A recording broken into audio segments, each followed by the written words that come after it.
প্রিয় ভাইরা, ওয়াদা আমরা করে এসেছিলাম, ওয়াদার খেলাফ করলে কিন্তু আমরা মুনাফিক হয়ে যাব। কি ওয়াদা করেছিলাম? আল্লাহ পাক আদম আলাইহিস সালামকে সৃষ্টি করে তার পৃষ্ঠদেশ থেকে সমস্ত আদম সন্তানের যে আকৃতি, এই আকৃতি আল্লাহ পাক দেখিয়েছেন। কাকে দেখিয়েছেন? আদম আলাইহিস সালামকে দেখিয়েছেন। আদম আলাইহিস সালাম দেখছেন একটা আকৃতি, রূহ খুবই সুদর্শন, খুবই সুন্দর দেখতে। তো তিনি জিজ্ঞাসা করলেন, হে আল্লাহ, এই কে, নাম কি? আল্লাহ রাব্বুল আলামিন বললেন, এ তোমার সন্তান, তার নাম দাউদ। কি নাম? দাউদ আলাইহিস সালাম নাম শুনেছেন? আদম আলাইহিস সালাম বললেন, তার হায়াত কত হে আমার রব?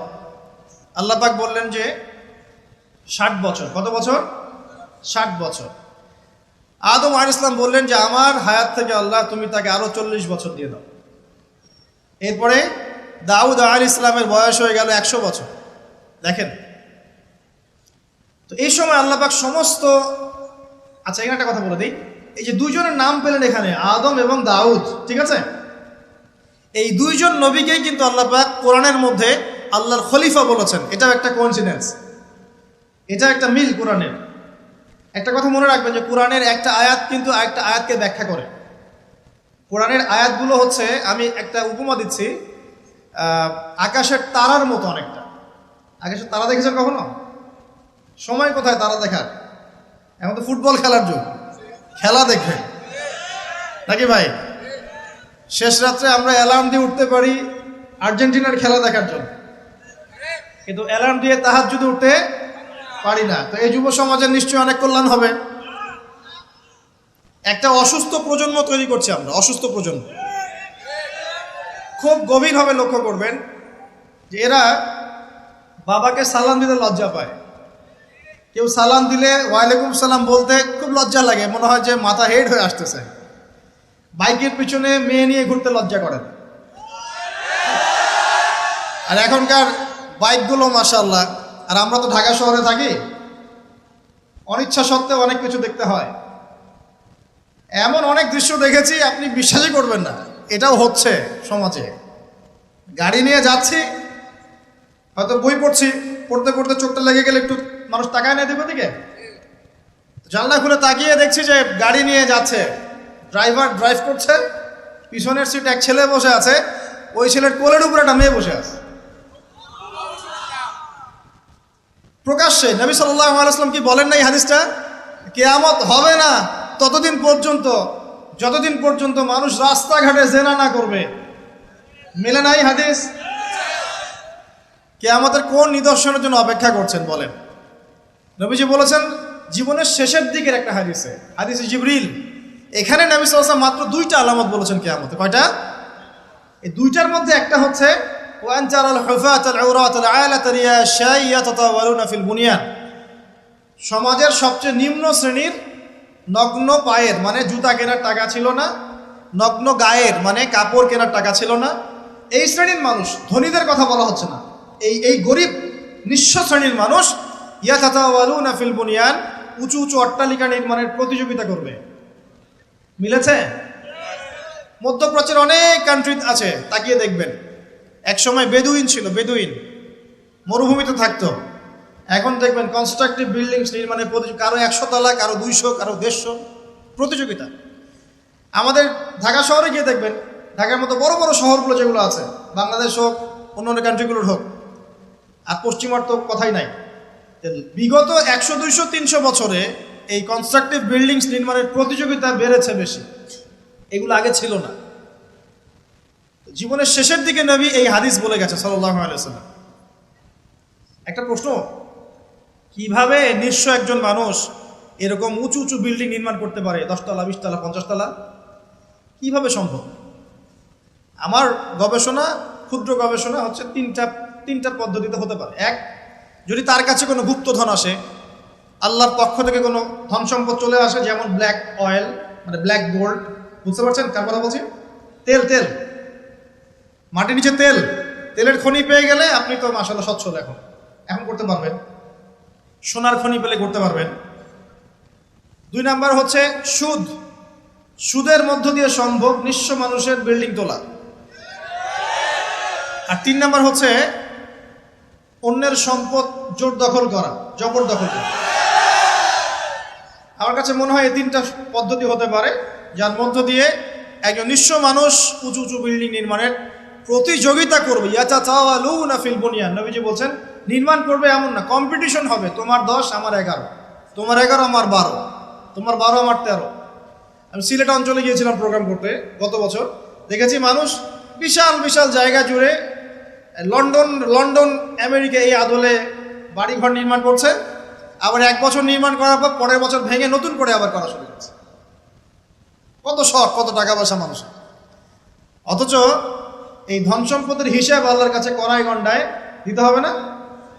একটা হাদিস পড়েছিলাম গতকালকেই মনে হয়, আবার পড়ছিলাম যে গরিবরা 500 বছর আগে জান্নাতে যাবে ধনীদের চাইতে। গরিবরা জান্নাতে চলে যাচ্ছে, আর ধনীদেরকে ধন সম্পদের হিসেবের জন্য দাঁড় করিয়ে রাখা হবে। যাকাত দেওয়ার নাম নাই, উঁচু উঁচু বিল্ডিং নির্মাণের প্রতিযোগিতা চলছে। দুনিয়ার জীবনে টিকে থাকার জন্য এত কিছুর প্রয়োজন আছে? নবী সাল্লাল্লাহু আলাইহি ওয়াসাল্লাম বলছেন যে দুনিয়াতে তুমি থাকো মুসাফিরের মতো, প্রয়োজন পূরণ হয়ে গেছে, যথেষ্ট। হ্যাঁ, অবশ্যই আমরা যদি সামর্থ্য থাকে 10 তলায় ইসলামী কোনো প্রতিষ্ঠান গড়ে তুলবো, কোনো সমস্যা আছে? দিনের বড় মার্কাজ গড়ে তুলবো, ইনশাআল্লাহ, কোনো সমস্যা? নিজে বাঁচার জন্য, ভোগ বিলাসের জন্য দুনিয়া থেকে মত্ত হয়ে থাকা যাবে?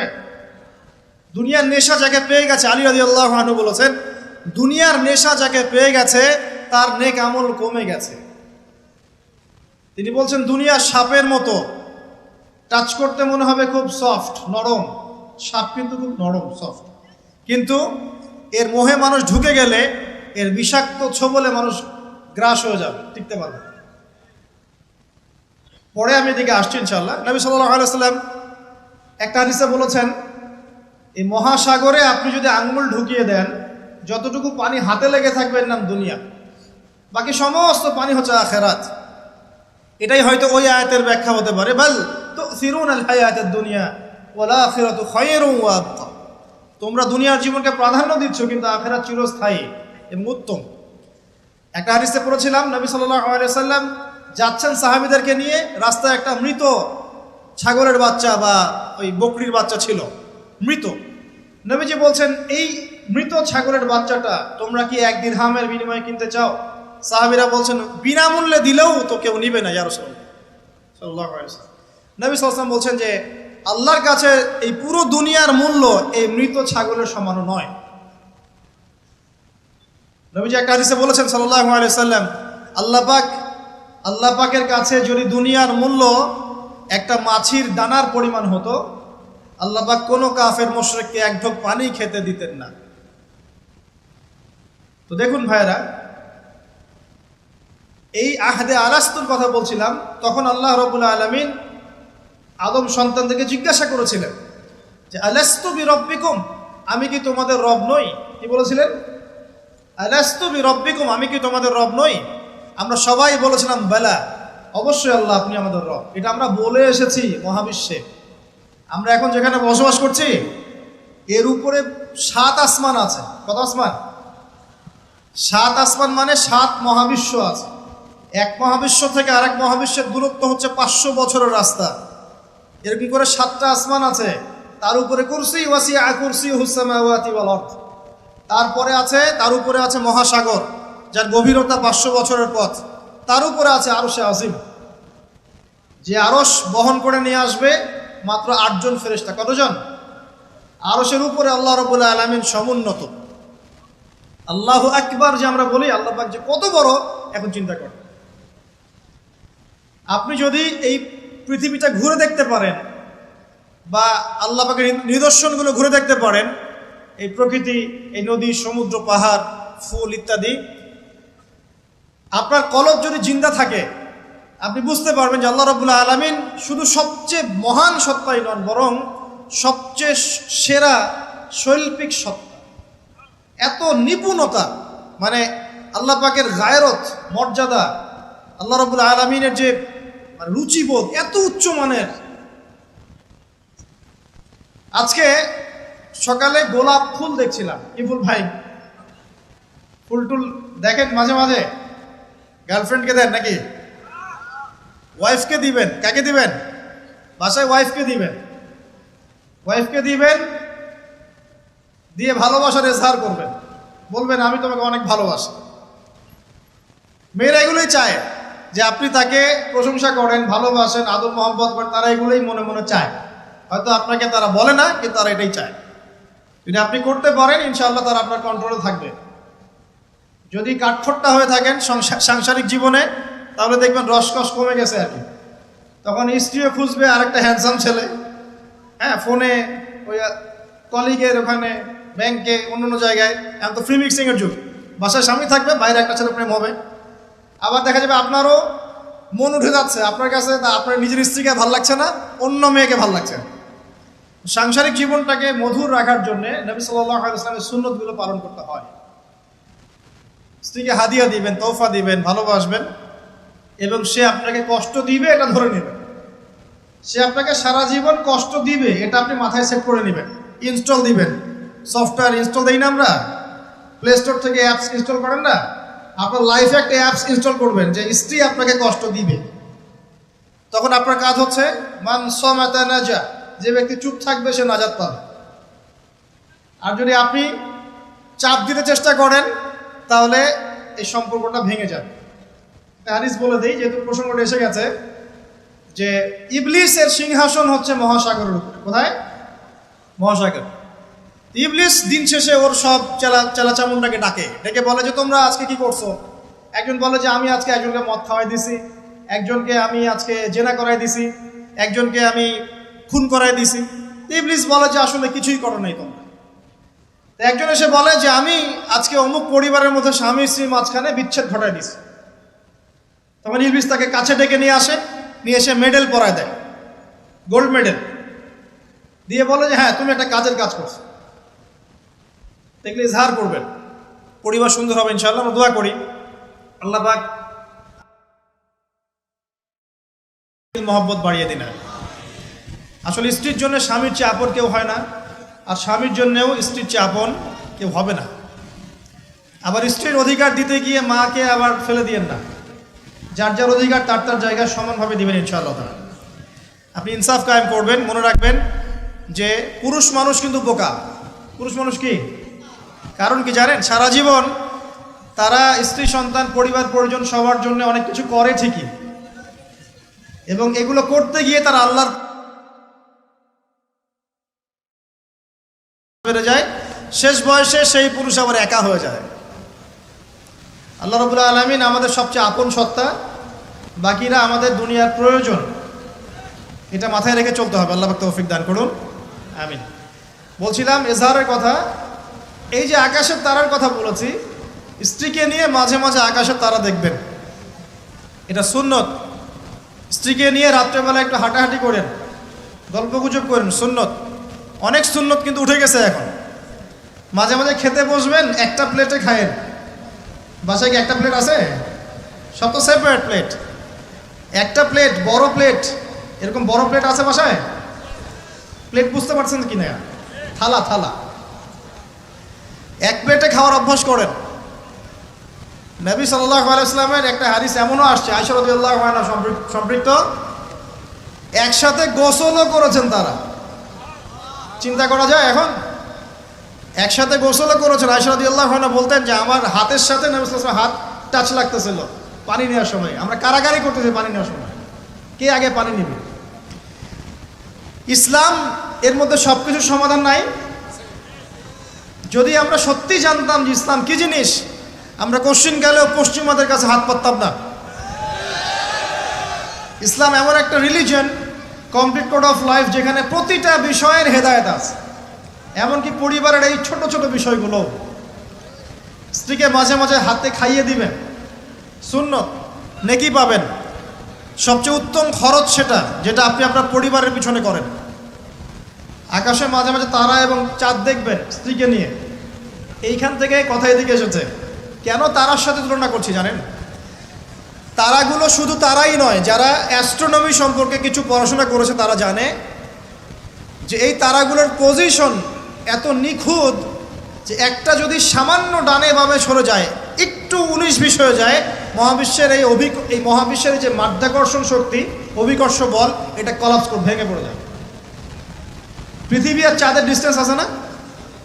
চাঁদ যদি একটু পিছিয়ে যায়, হ্যাঁ, এই জোয়ার ভাটা যেটা হচ্ছে সমুদ্রে, এটার ভারসাম্য নষ্ট হয়ে যাবে।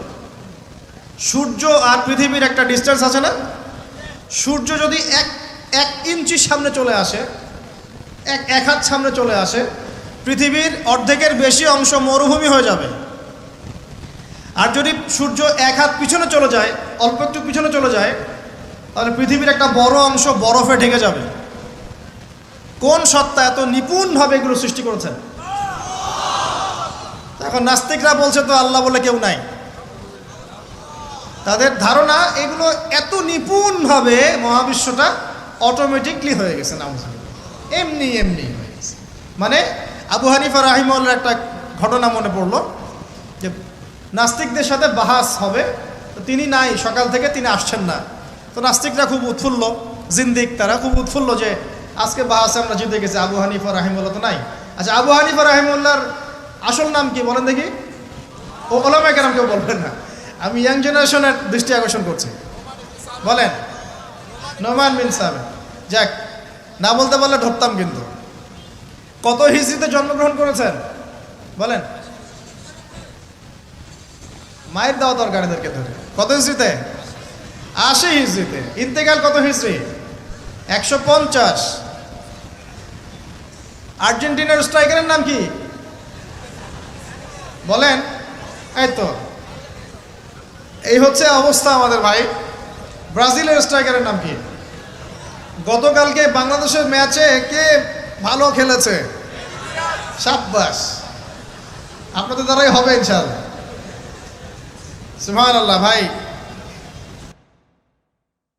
জ্ঞান রাখবেন না, কিন্তু ইসলামের জ্ঞান বিসর্জন দিয়ে দুনিয়ার জ্ঞান অর্জন করে কোনো লাভ নাই, বরং এগুলো আমাদের পরকালে ক্ষতির কারণ হবে। দেখুন, আল্লাহ পাক কোরআনে এই তারাগুলোর পজিশনের কসম করেছেন। কোরআনের আয়াতগুলোকে আকাশের তারার সাথে তুলনা করা হচ্ছে কেন? কারণ তারাগুলো আপনাকে পথ দেখাবে। কি দেখাবে? আপনি তারাগুলো মিলাতে পারলে ডাইরেকশন খুঁজে পাবেন। মনে করেন আপনার কাছে কোনো ঘড়ি নাই, কোনো মোবাইল ফোন, কিচ্ছু নাই, আজকে থেকে আপনি 1000 বছর আগে চলে গেছেন।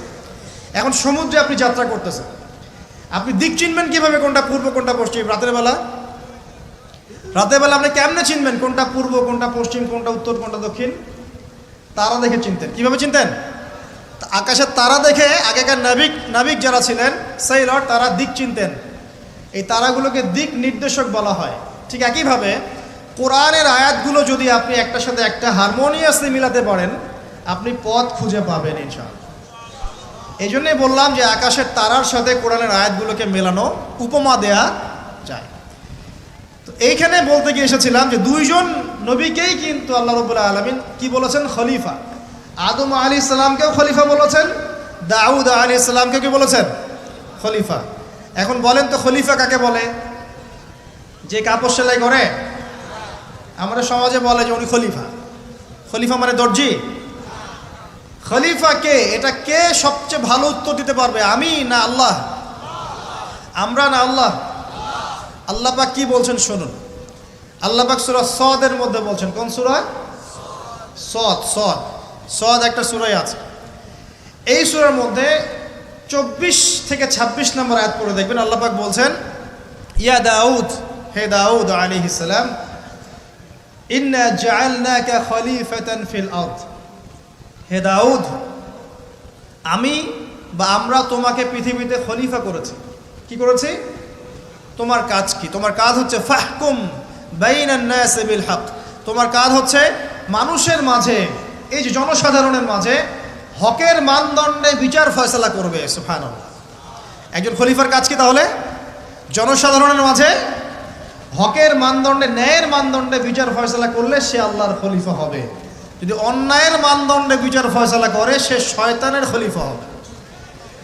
কথা কি বুঝতে পারছেন?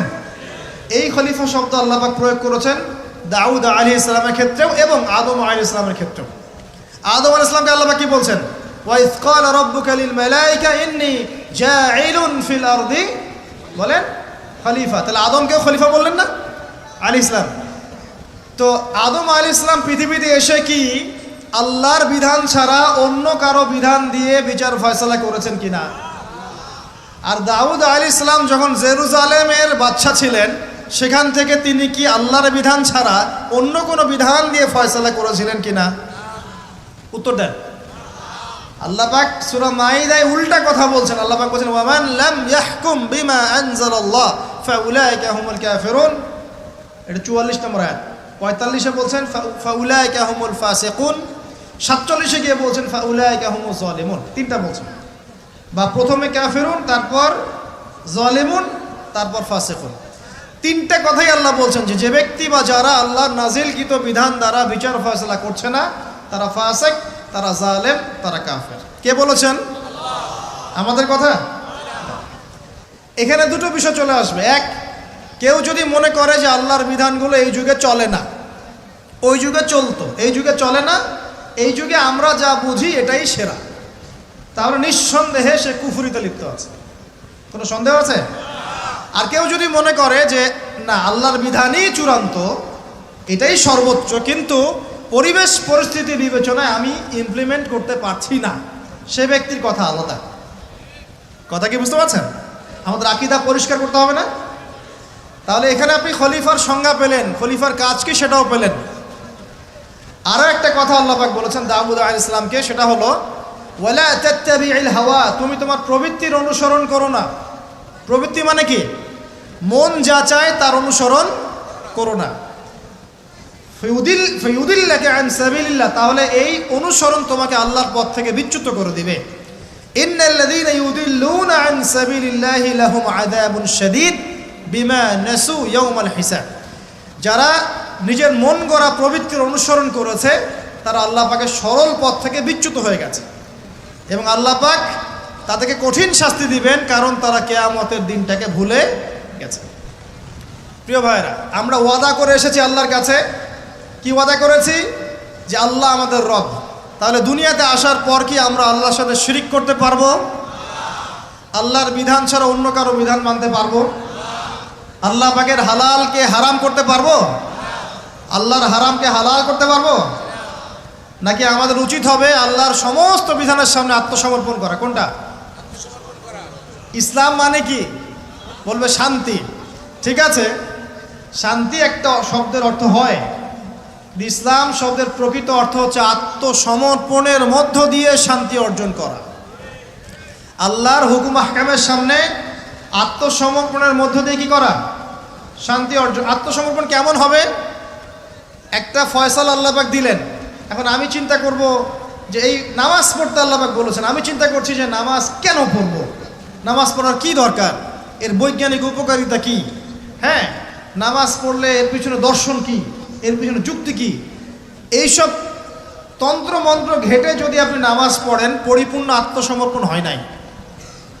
কখন হবে? আল্লাহ বলেছেন সামি'না আতা'না, আল্লাহ বলেছেন না নামাজ পড়তে 5 ওয়াক্ত, ব্যাস নামাজ পড়। এর পিছনে কারণ থাকতে পারে, সব কারণ আমার জানা জরুরি না, এবং সব কারণ আমি জানতেও পারবো না। পারবো? এখানে দেখেন একজন নবীর কথা বলি, যার নাম আমরা প্রথমে বলেছি আল্লাহুম্মা সাল্লি আলা মুহাম্মাদ ওয়া আলা আলি মুহাম্মাদ কামা সাল্লাইতা আলা ইব্রাহিম। নবী মুহাম্মদ সাল্লাল্লাহু আলাইহি ওয়াসাল্লামের নামের সাথে ইব্রাহিম আলাইহিস সালামের নাম কেন, অন্য নবীর নাম নয় কেন? প্রশ্ন করতে হবে না? কারণ হচ্ছে নবী সাল্লাল্লাহু আলাইহি ওয়াসাল্লামের জীবনের যে ধারা এবং ইব্রাহিম আলাইহিস সালামের জীবনের ধারা কিন্তু হুবহু একই রকম। শুধু নবী সাল্লাল্লাহু আলাইহি ওয়াসাল্লাম শেষে গিয়ে মক্কা থেকে পুরো জাজিরাতুল আরবে ইসলামী খিলাফা কায়েম করেছিলেন। ইব্রাহিম আলাইহিস সালাম ওই সময়টা হয়তো পান নাই। That's all. এখন দেখেন ইব্রাহিম আলাইহিস সালাম সম্পর্কে আল্লাহ পাক কি বলছেন? আল্লাহ পাক বলছেন ইয ক্বালা লাহু রাব্বুহু আসলিম ক্বালা আসলামতু লিরাব্বিল আলামিন। আল্লাহ পাক যখনই ইব্রাহিমকে বলেছেন আলাইহিস সালাম আত্মসমর্পণ করো, ইব্রাহিম আলাইহিস সালাম আত্মসমর্পণ করেছেন, বলেছেন আসলামতু লিরাব্বিল আলামিন, আমি জগৎসমূহের প্রতিপালকের সামনে আত্মসমর্পণ করলাম। একটা মিসাল দিচ্ছি, তার সন্তানকে জবাই করতে বলেছিলেন, মনে আছে? সন্তান বলেছিল যে ইয়া আবাতি ফাআল মা তু'মার, হে আমার আব্বা, আপনাকে যে আদেশ করা হয়েছে আপনি তাই করেন। সাতাজিদুনি ইনশাআল্লাহু মিনাস সাবিরিন, ইনশাআল্লাহ আপনি আমাকে ধৈর্যশীল পাবেন। ইব্রাহিম আলাইহিস সালাম জবাই করার আগে কি আল্লাহকে প্রশ্ন করেছিলেন যে এর পিছনে যুক্তি কি, এর পিছনে দর্শন কি, এর পিছনে বিজ্ঞান কি? নাকি আল্লাহ আদেশ করেছেন, বাস করেছেন? কোনটা? আল্লাহ পাক আদেশ করেছেন, চোখ বন্ধ করে কাজ করতে গিয়েছেন। এবং এই নবীকে আল্লাহ পাক বলছেন হুয়া সাম্মাকুমুল মুসলিমিন, তিনি তোমাদের নাম দিয়েছেন মুসলিম। তাহলে প্রথম মুসলিম কে পাচ্ছি আমরা এখানে? প্রথম সারির মুসলিম কে পাচ্ছে? ইব্রাহিম আলাইহিস সালাম, যিনি আল্লাহর আদেশ আসলেই বাস্তবায়ন করতে চলে যান। এর নাম প্রকৃত মুসলিম, আত্মসমর্পণ করা। আমরা কি সব কিছুর সামনে আত্মসমর্পণ করতে পারছি? যদি পারতাম তাহলে ইবাদত বন্দেগীর জীবনে পাক্কা মুসল্লি হয়ে অর্থনৈতিক জীবনে পাক্কা সুদখোর কেন হচ্ছে? আমরা নামাজ পড়ি না? নামাজ 5 ওয়াক্ত করি মাশাআল্লাহ, কিন্তু ব্যবসা করতে গিয়ে মাপে কম কেন দেই? ব্যবসা করতে গিয়ে আমি মজুদদারি কেন করি? আমি অন্যকে কেন ঠকাই? কেন ভেজাল মিশাই? পণ্যের সাথে ভেজাল কেন মিশাই? অর্থনৈতিক জীবনে গিয়ে আমি সুদ কেন খাই? ঘুষ কেন নিব? দুর্নীতি কেন করব যখন আমি 5 ওয়াক্ত নামাজ পড়ি? তার মানে কি জানেন? তার মানে আমরা এই আয়াতের উপর আমল করতে পারি নাই। কোন আয়াত? আল্লাহ পাক বলছেন উদখুলু ফিস সিলমি কাফা, তোমরা পরিপূর্ণরূপে ইসলামে প্রবেশ করো। এটা আয়াত আমল হয়েছে? কখন পরিপূর্ণ প্রবেশ হবে? যখন জীবনের প্রতিটা ক্ষেত্রেই আমরা ইসলাম পালন করতে পারব। ইসলামকে শুধু ইবাদত বন্দেগীর জীবনেই, খালি নামাজ রোজা হজ জাকাতের নামই কি ইসলাম? ব্যবসা ইসলাম নাই, পরিবারে নাই, অর্থনীতির মধ্যে নাই, রাজনীতির মধ্যে তো নাই। এটাতে থাকার দরকার নাই। এটা আমরা যা ভালো বুঝি তাই। এখানে ইসলামের হেদায়েতের দরকার নাই। এখানে পশ্চিমে অনেক তন্ত্র আছে, সেকুলারিজম আছে, ডেমোক্রেসি আছে, কমিউনিজম আছে। ইসলামের প্রয়োজন আছে? কোনো দরকার নাই। এটা আমরা মুখে বলি ঠিকই, কিন্তু আসলে বাস্তবে কি করা সম্ভব হয়? 100% হয় না, কিন্তু হবে ইনশাল্লাহ। কবে হবে? যখন ইমামুল মাহদি আসবেন ইনশাআল্লাহ। কবে হবে? যখন ঈসা ইবনে মারইয়ামকে আল্লাহ আবার পাঠাবেন ইনশাআল্লাহ, তখন হবে। আমি একটা ভবিষ্যৎবাণী বলে যাই, এটা আমার ভবিষ্যৎবাণী না। কে বলেছেন? রাসূলুল্লাহ সাল্লাল্লাহু আলাইহি ওয়াসাল্লাম। কিয়ামত হবে না যতক্ষণ পর্যন্ত না ঈসা ইবনে মারইয়ামকে আল্লাহ পাক পাঠাচ্ছেন এবং তিনি একজন ন্যায়পরায়ণ শাসক হবেন, যিনি 40 বছর এই বিশ্বে ন্যায় বা শান্তি প্রতিষ্ঠা করবেন। কে বলেছেন এটা? মুহাম্মদ সাল্লাল্লাহু আলাইহি ওয়াসাল্লাম। কোথা থেকে শাসন পরিচালনা করবেন? বাংলাদেশ থেকে? উত্তর না। কোথা থেকে? যেই জায়গাটার মানে আমাদের মালিকানার জায়গা, সেখান থেকে আমাদের মুসলিম ভাই বোনদেরকে আজকে নির্মম নির্যাতন করে বের করে দিয়েছে না, ওই জেরুজালেম থেকে ইনশাআল্লাহ তাআলা তিনি সারা বিশ্বে ইসলাম প্রতিষ্ঠা করবেন ইনশাআল্লাহ। বিশ্বাস করেন? এটা সত্য কথা। এখনকার অবস্থা থেকে বোঝা যায়। এখন তো মনে হচ্ছে ইসলামের সাথে বিশ্বের শাসনের সাথে মুসলিমদের কোনো সম্পর্কই নেই, তাই মনে হয় না? কিন্তু এমনটা থাকবে না ইনশাআল্লাহ। বিশ্বাস করেন, এমনটা থাকবে না। হয়তো আমি অপদার্থ একজন মানুষ, আমি অপদার্থ, হয়তো আমরা অনেকে অপদার্থ, আমাদের দ্বারা হচ্ছে না, কিন্তু আল্লাহ পাক এমন একটা প্রজন্ম নিয়ে আসবেন ইনশাআল্লাহ, যারা আল্লাহ পাকের জমিনে আল্লাহর দিনটা প্রতিষ্ঠা করবে ইনশাআল্লাহ। দিন পালন আর প্রতিষ্ঠা এক জিনিস নয়। প্রতিষ্ঠা মানে হচ্ছে কাঁচা পাকা সমস্ত বাড়ির মধ্যে কালিমা লা ইলাহা ইল্লাল্লাহ প্রবেশ করবে ইনশাআল্লাহ। এমনটাও হাদিস এসেছে, একটা কাঁচা বাড়ি বাদ থাকবে না, একটা পাকা বাড়িও বাদ থাকবে না যেখানে আল্লাহ পাক তাওহীদের কালিমা লা ইলাহা ইল্লাল্লাহ প্রবেশ করাবেন না। আমরা কি ইসলামের এই বিজয় চাই? সত্যি চাই তো? তাহলে আজকে অ্যালার্ম দিব আর রাত্রেবেলা খেলা দেখতে উঠে যাবো ইনশাআল্লাহ, নাকি ভাই? এই বিজয় চাইলে কি লাগবে আমাদের? আমরা পশ্চিমা সংস্কৃতি অনুসরণ করব, ওদের মতো করে তেলাপোকা ছাড় দিব নাকি? তেলাপোকা ছাড় বোঝেন নাকি? মাথায় মনে হয় কিছু কিছু ইঁদুর আর তেলাপোকা ছেড়ে দিয়েছে, চেটে চেটে চুলগুলো এগুলো থেকে নাই করে দিয়েছে, সামনে এখানে একটু চুল আছে মাত্র। তেলাপোকা ছাড় যুব সমাজ করছে না? কাপড় চোপড়, পোশাক পরিচ্ছদ, তামাদ্দুন, তাহজিব সব কিছু পশ্চিমাদের থেকে নেওয়া হচ্ছে না? সংস্কৃতি নেওয়া হচ্ছে না আজে বাজে? সুদ ঘুষের সংস্কৃতি চলছে না? অশ্লীলতা পর্নোগ্রাফি চলছে না? বেলাল্লাপনা বেহায়াপনা চলছে না? বেপরদামি চলছে না? তো এগুলো করতে থাকলে কি আমরা সেই বিজয়ী জাতি হতে পারবো কি না? আমার খোলা একটা প্রশ্ন আপনার কাছে, আমি তো আপনাকে কিছু চাপাই দিতে পারবো না, পারবো? একজন দায়ী বা একজন আলেম বা যে মুআল্লিম, তার কাজ কতটুকু?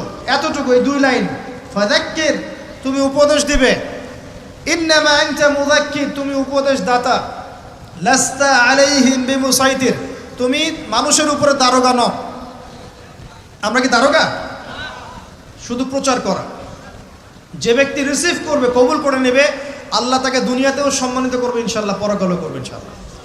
যারা করবে না তাদের ফয়সালা আল্লাহর কাছে, লাকুম দীনুকুম ওয়ালিয়া দিন, যার যার দিন তার তার কাছে, যার যার কবর তার তার কাছে, দ্যাটস অল। প্রিয় ভাইরা, বিজয় চাইলে কিছু কাজ আছে, করবেন ইনশাআল্লাহ। আল্লাহ তৌফিক দান করুন। তওবা করেন, জীবনে যত পাপ করেছেন এই পাপগুলোর কাছে খাতায় লিখবেন যে আমি এই পাপ জীবনে করেছি। মনে করেন, নিজের সাথে অনেস্ট হবেন, আয়নার সামনে দাঁড়াবেন, চোখ বন্ধ করে রাত্রেবেলা শুয়ে চিন্তা করবেন যে আমার তো বয়স হয়ে গেল 30, 40, 50, সারা জীবনে কি কি বড় বড় পাপগুলো করেছি। চিন্তা করে দেখবেন আপনি খুঁজে পাবেন। আমি দোয়া করি যে আপনি খুঁজে না পান, কিন্তু পাবেন ইনশাআল্লাহ। আপনি বহু নামাজ আপনি পড়েন নাই, কাজা করেছেন, বহু রোজা আপনি রাখেন নাই, যাকাত ফরজ হয়েছে সেই কবে আপনি দেন নাই, হ্যাঁ হজ ফরজ হয়ে গেছে কবে করছেন না, করেন নাই, বোনের সম্পত্তি দেন নাই, প্রতিবেশীর সম্পত্তি মেরে খেয়েছেন। কোনো কোনো ক্ষেত্রে দেখা যেতে পারে, এটাও হতে পারে এমনটাও যে আপনি জনগণের সম্পদও মেরে খেয়েছেন, এমন হতে পারে আপনি করাপশনে ছিলেন, হতে পারে জেনা করেছেন, মদ খেয়েছেন, ইত্যাদি ইত্যাদি, সুদ খেয়েছেন। অনেস্টলি খাতায় লিখেন, লেখার পরে শেষ রাত্রে উঠে চোখের পানি ছেড়ে দিয়ে আল্লাহর কাছে 2 রাকাত নামাজ পড়ে বলেন, আল্লাহুম্মা আনতা রব্বি লা ইলাহা ইল্লা আনতা খালাকতানি আনা আবদুক ওয়া আনা আলা আহদিক ওয়া ওয়া'দিকা মাস্তাতা'ত আউযু বিকা মিন শাররি মা সানা'ত আবুউ লাক বিনি'মাতিকা আলাইয়া ওয়া আবুউ বিযানবি ফাগফিরলি ফাইন্নাহু লা ইয়াগফিরু যুনুবা ইল্লা আনতা। এটা সাইয়্যিদুল ইস্তিগফার, ইস্তিগফারের সর্দার। যে ব্যক্তি সকালে পড়বে, রাত্রের আগে যদি মারা যায় জান্নাতি, রাত্রে পড়বে সকালের আগে মারা গেলে জান্নাতি। হিসনুল মুসলিম বইয়ের মধ্যে আছে। কোন বই? হিসনুল মুসলিম। তোমরা যে ফোন সারাদিন চালাও, ভালো কিছু অ্যাপস ডাউনলোড করো, হিসনুল মুসলিম একটা অ্যাপসও আছে, ডাউনলোড করে দেখো, সব দোয়া কালামগুলো এখানে দেয়া আছে না? আচ্ছা, এটা যদি না পড়েন এতটুকু বলবেন, আস্তাগফিরুল্লাহাল্লাযী লা ইলাহা ইল্লা হুয়াল হাইয়ুল কাইয়্যুম ওয়া আতুবু ইলাইহি। চোখের পানি ছেড়ে দিয়ে পাপ থেকে তওবা করে আগে ফিরে আসতে হবে। এটা কাজ নাম্বার 1। এটা কত নম্বর কাজ? 1 নম্বর কাজ। কারণ আমরা জানি না যে আমরা কে কতদিন বাঁচবো, জানি? কিন্তু মানুষের চলাফেরা দেখলে মনে হয় যে মানুষ জানে। হ্যাঁ, যুবকদেরকে বলবেন যে দিন শিখতে আসছো না কেন, বলবে যে শেষ বয়সে শিখবো ইনশাআল্লাহ। আর একটা কমন প্রশ্ন আছে, কমন উত্তর আছে ওদের, নামাজে আসো ভাই, প্যান্ট নষ্ট ভাই। তো তোমার বিষয়টা কি এতই দুর্বল যে প্যান্ট বারবার নষ্ট হয়ে যায়? এত দুর্বলতা থাকলে তো সমস্যা, তখন তো বৈবাহিক জীবনেও তুমি হ্যাপি হতে পারবে না। আর এই দুর্বলতার কারণ কি জানো? পর্নোগ্রাফি। পর্নোগ্রাফির মধ্য দিয়ে গোপন পাপ, তাই না ভাই? এই যুগে এইসব পাপ থেকে বেঁচে থাকা খুবই ডিফিকাল্ট। কিন্তু বিশ্বাস করেন, এই কথাটা শোনেন, যদি কোনো ব্যক্তি, যুবক, স্পেশালি যুবক যার যৌবনের তাড়না আছে, এই যুবক যদি পবিত্র জীবনযাপন করতে পারে, আল্লাহ পাক ওই যুবককে দেখে অবাক হয়ে যান। এবং কেউ যদি প্রকাশ্য গোপন জেনা থেকে বেঁচে থাকতে পারে, সাক্ষাৎ মৃত্যুর হাত থেকে আল্লাহ তাকে বাঁচাতে পারেন। আমি দলিল ছাড়া কথা বলবো না, এখানে দলিল দিচ্ছে শোনেন। 3 জন ব্যক্তি বের হয়েছে, ঝড়, বিশাল ঝড়, গুহায় আশ্রয় নিয়েছে, ঝড়ে পাথর দিয়ে গুহার মুখ বন্ধ হয়ে গেল। এই তো এটা হাদিস, কিন্তু আলেম ওলামারা জানবেন, আপনাদেরকে বলছেন হাদিসে আছে। কিন্তু এখন গুহার মুখ খোলার কোনো অপশন নাই। এখন 3 জন পরামর্শ করছে, আমাদের কিছু নেক আমল দিয়ে আল্লাহর কাছে দোয়া করি, চল। নেক আমলের ওসিলা দিয়ে দোয়া করা যায়, নেক আমলের ওসিলা করে দোয়া করতে হয়, এটা একটা ভালো কাজ। সদকা করেছেন, এই ওসিলায় দোয়া করেন যে আল্লাহ আমি সদকা করেছি, আল্লাহ এই ওসিলায় আমার রোগটা ভালো করে দাও, আমার মাকে শেফা দিয়ে দাও, ইত্যাদি ইত্যাদি। আর আমরা সদকা করলে আগে নাম লিখাই, অমুক সাহেব 5000, অমুক 1000, অমুক 200। আরে ভাই সদকা করলাম তো আল্লাহর জন্য, মানুষকে জানানোর কি দরকার আছে? এই লৌকিকতা ত্যাগ করতে হবে না? নবীজি একটা হাদিসে বলেছেন, দাজ্জালের ফিতনার চাইতেও আমি এই উম্মতের উপর একটা ফিতনাকে নিয়ে ভয় করি, সেটা হলো রিয়া বা গোপন পাপ, গোপন শিরক। রিয়া বা গোপন শিরক মানে মানুষ অন্যকে দেখানোর জন্য আমল করবে, করি না আমরা এটা?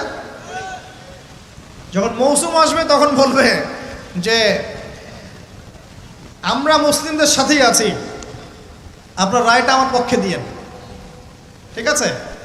তখন মৌসুম শেষ, ভুলে যাবে মানুষ মানুষকে। শোনেন, একজন দোয়া করছে, আল্লাহ আমার বৃদ্ধ পিতামাতা ছিল, তাদেরকে দুধ পান না করে আমি দুধ পান করতাম না, আমার সন্তানদেরকেও পান করাতাম না, এই আমলটা আল্লাহ যদি তোমার কাছে কবুল হয়, আল্লাহ তুমি আজকে এই পাথরটা সরিয়ে দাও। পাথরটা একটু সরে গেল। সুবহানাল্লাহ। পাথর আল্লাহর হুকুম শোনে না? শোনে না? আগুন আল্লাহর হুকুম শোনে নাই? ইব্রাহিম আলাইহিস সালামকে ফেলা হচ্ছে, আল্লাহ পাক বললেন না, ইয়া নারা কুনি বারদান ওয়া সালামান আলা ইব্রাহিম, আগুন ঠান্ডা হয়ে যায়নি? এই প্রকৃতি আল্লাহর কথা শোনে। দুইটা মাখলুক আল্লাহর কথা খালি শোনে না। দুইটা মাখলুক আছে আল্লাহর কথা শোনে না। এক নাম্বার হচ্ছে মানুষ, আর দুই নাম্বার কি? জিন। আর এই জন্য এই দুই শ্রেণীর ব্যাপারে আল্লাহ পাক বলেছেন, ওয়ালাকাদ যারানা লিজাহান্নামা কাসীরাম মিনাল জিন্নি ওয়াল ইনস, আমি জাহান্নাম পরিপূর্ণ করব প্রচুর মানুষ আর জিন দ্বারা। নাউযুবিল্লাহ। আগে মনে করতাম, যখন বয়সটা আরও কম ছিল, যে আল্লাহ পাক মানুষকে কিভাবে জাহান্নামে দিতে পারবেন, আল্লাহ পাক গফুর রহিম। এখন বুঝতে পারছি পরিবেশ দেখে, এই বৈশ্বিক প্রেক্ষাপট দেখে, গবেষণা করে, পড়াশোনা করে, যে জাহান্নামে যাওয়ার উপযুক্ত যদি কোনো প্রাণী থেকে থাকে সেটা হচ্ছে মানুষ। জানেন, জাহান্নামে যাওয়ার জন্য উপযুক্ত কোনো প্রাণী এই মহাবিশ্বে থাকে সেটা হচ্ছে মানুষ। এই জন্য আল্লাহ রসুল একটা হাদিসে বলেছেন, 1999 জন মানুষ যাবে জাহান্নামে। বলেন নাউযুবিল্লাহ। আবার এমনও হাদিস আছে যে বিনা হিসেবে 70,000 মানুষ যাবে জান্নাতে। কোনো হিসাব নাই, বিনা হিসাবে জান্নাতে। আবার একটা হাদিসে আসছে প্রত্যেক হাজারের সাথে 70,000 করে। সাহাবীরা খুশি হয়ে গেলেন যখন তারা জানলেন যে বেশিরভাগ জান্নাতি হবে উম্মতে মুহাম্মাদির। সুবহানাল্লাহ। উম্মতে মুহাম্মাদির জান্নাতে যাওয়ার একটা হাদিস বলে দেব, একটা হাদিসের উপর আমল করতে পারবেন? মেরাজের রাতে নবী সাল্লাল্লাহু আলাইহি ওয়াসাল্লামকে আল্লাহ পাক ওয়াদা করেছেন, হে মুহাম্মদ সাল্লাল্লাহু আলাইহি ওয়াসাল্লাম, তোমার উম্মতের মধ্যে যে কোনো ব্যক্তি যদি শিরিক না করে মারা যায়, আকাশ জমিন সমান পাপ থাকলেও আমি আল্লাহ তার সামনে আসমান জমিন সমান ক্ষমা নিয়ে হাজির হব। শিরিক না করে মারা গেলেই জান্নাতে যাবে ইনশাআল্লাহ। যদি সে চুরিও করে, জেনাও করে, ইনশাআল্লাহ আল্লাহ পাক হয়তো শাস্তি দিয়ে তাকে মাফ করে দিবেন। মৃত্যুর যন্ত্রণায় অনেক গুনাহ মাফ হয়ে যাবে ইনশাআল্লাহ। কবরের আযাবে অনেক পাপ মাফ হয়ে যাবে ইনশাআল্লাহ। আবার হাসরের মাঠেও মানুষ দাঁড়ায় থাকবে 50,000 বছর, এই কষ্টেই অনেক গুনাহ মাফ হয়ে যাবে ইনশাআল্লাহ। আল্লাহ পাক তার রহমতের চাদরে ঢেকে নেবেন, ইনশাআল্লাহ গুনাহ মাফ হবে। শিরকের পাপে যাওয়া যাবে না, আল্লাহ তৌফিক দান করুন। আর একজন ব্যক্তি বলছে, আল্লাহ একজন কৃতদাস ছিল আমার, সেই কৃতদাসকে সেই কৃতদাস আমার কাছে কিছু টাকা পেত। কি পেত? তো সেই টাকা দিয়ে আমি গবাদি পশু কিনেছিলাম। এই গবাদি পশু অনেক বংশবৃদ্ধি হয়েছে। অনেক দিন পর সে এসে বলছে আমার টাকা দাও। তা আমি বলেছিলাম সব এই গবাদি পশু তোমার, সব নিয়ে যাও। সে বলছিল যে আমার সাথে ঠাট্টা মশকরা করছে নাকি? তখন সেই ব্যক্তি বলছে, না ঠাট্টা করছি না, তোমার টাকা থেকে কিনেছিলাম, এর বংশবৃদ্ধি হয়েছে, সবই তোমার, তুমি নিয়ে যাও। তিনি বলছেন, আল্লাহ এই দানটা যদি তোমার কাছে পছন্দ হয়ে থাকে, আল্লাহ আজকে এই মুখটা তুমি সরিয়ে দাও, পাথরটা সরিয়ে দাও। পাথর একটু সরে গেল। আরেকজন ব্যক্তি যার কথা আমি আপনাকে বলছি, এই যে গোপন পাপ, জেনা, free mixing, girlfriend boyfriend culture, এই সংস্কৃতির মধ্যে যারা আছেন তাদের জন্য এই লাইনটুকু। এই ব্যক্তি বলছেন, হে আল্লাহ আমার একজন চাচাতো বোন ছিল। কে ছিল? কাজিন চাচাতো বোন। সে খুবই সুন্দরী ছিল, মাশাআল্লাহ। আল্লাহ পাক মেয়েদেরকে চমৎকার সৌন্দর্য দিয়ে সৃষ্টি করেছেন, করেন নাই? যুজ্জিনা লিন-নাস হুব্বুশ শাহাওয়াতি মিনান নিসা, মেয়েদের মধ্যে পুরুষদের সবচেয়ে বেশি খায়েশাত আছে, ফায়েশাত আছে, মানে খায়েশ, প্রবৃত্তির তাড়না আছে, সৌন্দর্য আছে, চাওয়া। তো চাচাতো বোনকে আমি খুব ভালোবাসতাম, এবং আমি তাকে পেতে চাইতাম। একদিন সে আমাকে শর্ত দিল, 100 স্বর্ণ মুদ্রা দিলে আমি রাজি। বুঝতে পারছেন কথা কি? ব্যাখ্যা করতে হবে। 100 স্বর্ণ মুদ্রা দিলে আমি রাজি আছি। ওই যে বলে নিজের পায়ে দাঁড়াও, একটা চাকরি করো, তারপর আমি রাজি। বলেনি আপনাকে? একটু টাকা পয়সা আর্ন করো, তারপর আমি তোমারই। আর এই করতে করতে প্রত্যেক দিন আপনার কাছ থেকে মনে করেন প্রত্যেক ডেটে 1000, 1200, 1000, 2000 খাইতেই আছে। আর আপনি তো সৎকায় জারিয়া করতেছেন নাকি? এটা সৎকায় জারিয়া না গোনায় জারিয়া? তো এইবার এই ব্যক্তি প্রচণ্ড পরিশ্রম করে 100 স্বর্ণ মুদ্রা জোগাড় করলো। বাপরে বাপ, কি একটা অবস্থা! তারপরে সে 100 স্বর্ণ মুদ্রা এনে এই চাচাতো বোনকে দিয়েছে, দিয়ে বলছে এখন আমার সাথে তোমার যে চুক্তি সেটা পূরণ করতে হবে। সে সেক্সুয়াল যে রিলেশন সেটা করার প্রায় উপক্রম হয়েছে, সে তার কাছাকাছি সে বসে গেছে, একদম হাদিস আসছে সে বসে পড়েছে। ঠিক ওই সময় এই মেয়েটা বলছে যে হে আল্লাহর বান্দা, আল্লাহকে ভয় করো, আমি এই সতীত্ব এখন পর্যন্ত নষ্ট করি নাই, আল্লাহকে ভয় করো, আমার সতীত্ব নষ্ট করো না। কে বলছে এটা? এই চাচাতো মেয়ে, চাচাতো বোন। এই ব্যক্তি বলছে আল্লাহ, আমি শুধুমাত্র তোমার ভয়ে সেই দিন সেখান থেকে তাৎক্ষণিক উঠে গেছি, 100 স্বর্ণ মুদ্রাও আর ফেরত নেই নাই। তোমার কাছে যদি এই কাজটা কবুল হয়ে থাকে আল্লাহ, আজকে এই সাক্ষাৎ মৌতের হাত থেকে আমাকে বাঁচাও। এই পাথরটা পুরোটাই সরে গেল আলহামদুলিল্লাহ। আমি দলিল দিলাম আপনাকে যে দেখেন, যদি আপনি জেনা থেকে দূরে থাকতে পারেন, আল্লাহ পাক আপনার সব পাপ তো মাফ করে দিবে ইনশাআল্লাহ। আল্লাহ পাক আপনাকে সাক্ষাৎ মৌতের মতো বিপদ থেকে বাঁচাতে পারবেন ইনশাআল্লাহ। প্রিয় ভাইরা, তাহলে আমাদের প্রথম কাজ তওবা করে ফিরে আসা। তৃতীয় কাজ হচ্ছে একজন ব্যক্তিকে আদর্শ মেনে পুরো জীবনটা তার আদর্শে করে তোলা। উঠা বসা, চলা ফেরা, ঘুম, খাওয়া দাওয়া, এভরিথিং পারবেন। চেহারা, সুরত, চুল টুল সব কিছুই। দাড়ি থাকবে চেহারায়, গর্বের সাথে দাড়ি রাখবেন, গর্বের সাথে বুক ফুলিয়ে দাড়ি রাখবেন। তাকওয়ার লেবাস পরবেন, পোশাক পরবেন, ঠিক আছে। মোচ ছোট করে ফেলবেন, টাকনুর উপরে কাপড় উঠিয়ে ফেলবেন, ঠিক আছে। লেবাস, পোশাক, কথাবার্তা, আমল, আকীদা, আখলাক সব কিছু কার মতো হবে?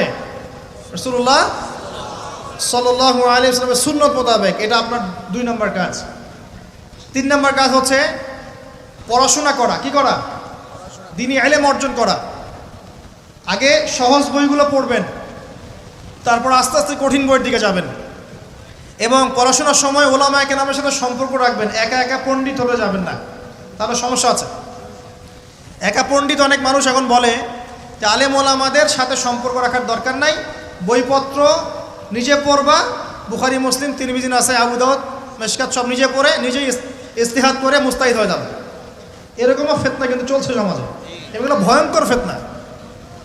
এবং এক পর্যায়ে বলে দিবে যে মাযহাবও মানার দরকার নাই, ওটা মানা শিরক বলে দিবে। শিরক বলে না, বলে শিরক। জানি না এই বানান কোথায় আছে, এই বানানটা আছে নাকি আমি? এবং এই কমিউনিটির মধ্যে আমি এমনও মানুষকে দেখেছি, সামনে শায়েক টাইটেল আছে, শায়েক বলেছে, দাঁড়ান, একটা কোরআনের আয়াত তেলাওয়াত করতে 20টা ভুল করে ফেলছে।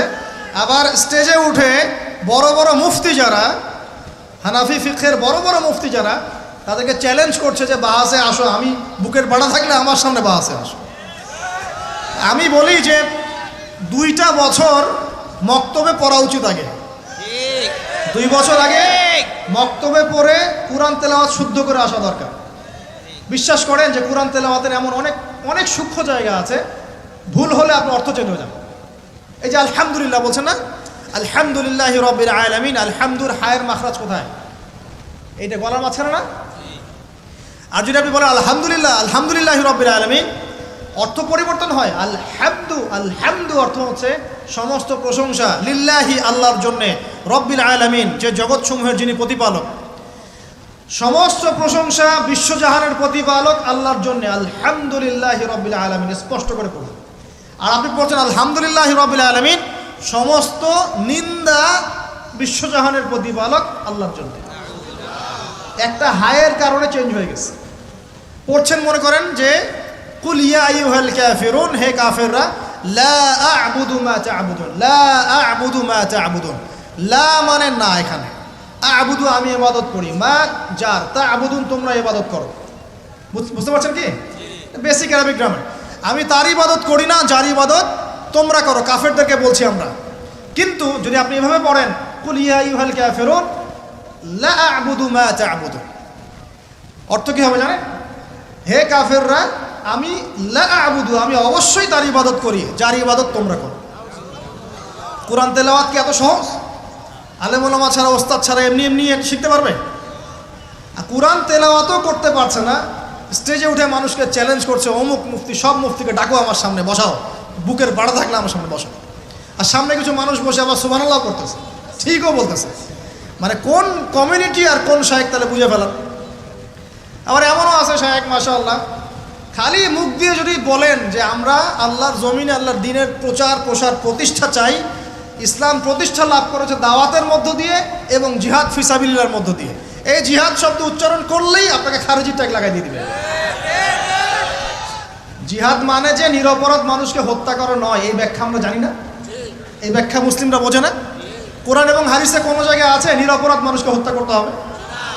কিন্তু যখন সারা বিশ্বের পশ্চিমারা মুসলিম কান্ট্রিদের উপর আগ্রাসন চালাবে, মুসলিমরা কি কলা চুষবে বসে বসে, আঙ্গুল চুষবে? তখন তারা যদি প্রতিবাদ করে, ওরা খারাজি হয়ে যাবে? নেক্সট শুরুতে ধোকা থেকে বেঁচে থাকবেন যে মুসলিম সমাজের ভিতরে ঢুকেই মুসলিম সমাজের ক্ষতি করার চেষ্টা করতেছে। খুব সাবধান থাকবেন। এই জন্য প্রিয় ভাইরা, হকপন্থী উলামায়ে কেরামদের সংস্পর্শে থাকবেন, দেখবেন ইনশাআল্লাহ আপনাকে তারা বিভ্রান্ত করতে পারবেন ইনশাআল্লাহ। আমি কারো নাম মেনশন করছি না, কারণ সঙ্গত কারণ আছে, বুঝতে পারছেন। এটা কয় নাম্বার? 3 নাম্বার। এক কি বলেছে?